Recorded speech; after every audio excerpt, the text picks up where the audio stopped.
Assalomu alaykum yurtdoshlar, qo'llab-quvvatlab podelitsiya qilinglar. Mana bu akalarni hozir video murojaatini eshitamiz-da, keyin fikrimizni bildiramiz. Azizlar, palakat bir kelsa, uni yo'qotib bo'lmaydi deydi. Goldga palakat yo'q deyapti. Bu noto'g'ri gap. Palakat u hammasi taqdir, vaqt, soat. Xudoyim taolo kimga qanaqa sinov bergan bo'lsa, peshonasiga nima yozilgan bo'lsa, o'shani ko'radi. O'shani ko'radi. Goldga kelsak, azizlar, qo'llab-quvvatlab podelitsiya qilinglar. Goldni aybi nima? Goldni aybi boksga chiqib tayoq yeganimi yo birovni urganimi? Men tushunmayman-da. Qonun nimagadir hamma uchun bir xil yurmaydi-da. Agar qonun hamma uchun bir xil yursa, qonuniy chora ko'rsa, shu Gold qamalmaydi. Qonuniy chora bizga ko'rilmayapti-da. Buni qochirib bo'lmaydi. Endi u dunyodan biri qochirilmasa bu dunyoda qochirib bo'lmaydi. Nima deymiz endi 4 ta farzandi bor ekan. Alloh mushkulini oson qilsin, bir aytishgani endi kibr yomon narsa. Meni oilamni chiqarib bu bir og'iz mendan kechirim so'ramadim. Biz oilaviy qarg'udik buni Xudo ko'rsatyapti bunga. Xudo ko'rsatyapti. Azizlar, agar qarg'ishdan odamlar muammoga uchrasa edi, bu dunyoga shunday odamlar borki, kerak bo'lsa qarg'ishdan vaqti o'lib ketardi. Qarg'ish ham, duo qilish ham hammasi Xudoning qo'liga. Bu bolaga prosto sinov. Eshityapsizmi? Allohdan kelgan sinov. Yurtdoshlar, qo'llab-quvvatlab podelitsiya qilinglar. Shu bolaga nima gunoh? Bechora go'daylari 5 yil qanday otasiz yashaydi? Bu go'daylarni kim boqadi? Kim qaraydi? Kim e'tibor beradi? Qo'llab-quvvatlab podelitsiya qilinglar, prezidentgacha borsin.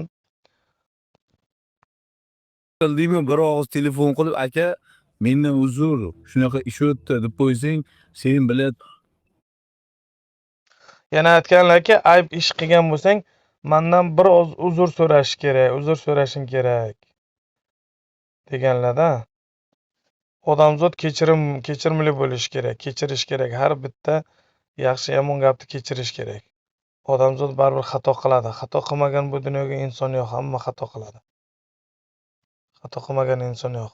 sog' bo'lsin, mushkulingni oson qilsin. Endi qonun endi qamalsa qamalasan, qamalmasa qamalmaysan.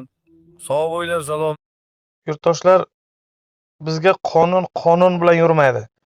Qonun agar qonuniy yursa edi, qancha odamlar tiriklarini so'yib ketyapti. Odamlarni pastavka qilib ketyapti. Qancha odamlar kerak bo'lsa mana internetga qancha sharmandalik qilyapti. Qonunni ana ular uchun ko'rish kerak. Qonunni bizga agar qonuniy yursa, agar davlat qonuni bilan agar Golden ishini ko'rib chiqsa, Golden qamalishi kerak emas. Bu qamalmaydi. Bizda qonun yurmaydi. Prezidentga yetib borishi kerak bu video. Eshityapsizlarmi? Buni 4 ta go'dagini kim boqadi? To'g'ri tushuninglar, qo'llab-quvvatlab podelitsiya qilinglar, hamma ko'rsin. Bo'ylar. Toshkent shahar prognotika nimaga qanaqa kirdirilgan 2-fevral kuni uni bilmadimu, qamoq bilan bo'lgan jazo qilib berishlaringizni so'raymiz deb.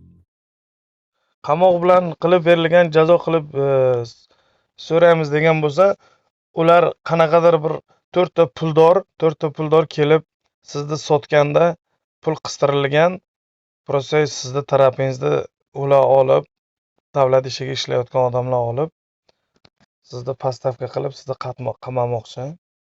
Yurtdoshlar, to'g'ri kelmaydi. Qonun bilan ishlaylik. Qonun hammani oldiga bir xil. Kambag'al ham, boy ham, shoh ham, gado ham qonunga bo'ysunishi kerak. Qonun bilan ishlaylik. Iltimos sizlardan. 17-fevral kuni bizni sudga chaqirishgan. Yetar endi shu bolani shunchalik qiynashlaring. Butun sportsmenlar, blogerlar va hozirgi yoshlar mana shu sportsmenni qo'llab-quvvatlayapti va orqasidan ergashib juda ko'p yoshlar sportga berilyapti. Hurmatli prokurorlar, bundan tashqari ham protest kirgizadigan juda ishlar ko'p. Zo'rlagan vallomatlar yuribdi ochiqda. Bularga protest kirgizish kerak. Ular To'g'ri gap. Zo'rlagan ma'lumotlar mana yuribdi ochiqqa. To'g'ri gap. Mana Nasim aka to'g'ri gapirganlar. Iltimos shunaqa odamlarga chora ko'ringlar. Qayerdagi bir O'zbekistonning otini sharmanda qilayotgan, O'zbekistonni pastga urayotgan odamlarga chora ko'ringlar. Iltimos sizlardan. Qayerdagi gunohi bir maydigina gunoh uchun ham pashshadan fil yasab bechora kambag'al qamatib yubormanglar. Biron kishi qorni to'q bo'lsa, puli ko'p bo'lsa shu sportga chiqib tayoq yemaydi-ku. To'g'ri tushuninglar iltimos. Kattalar.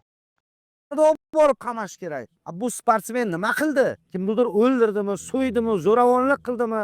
Dedimda yurgan yosh qizlarni zo'rladimi? Nima qildi? Yetar endi buncha zulm qilishlaring. Mana shu videoni shunchalik tarqatinglarki, prezidentimizga yetib borsin. Yordam kerak bo'lib a'loy.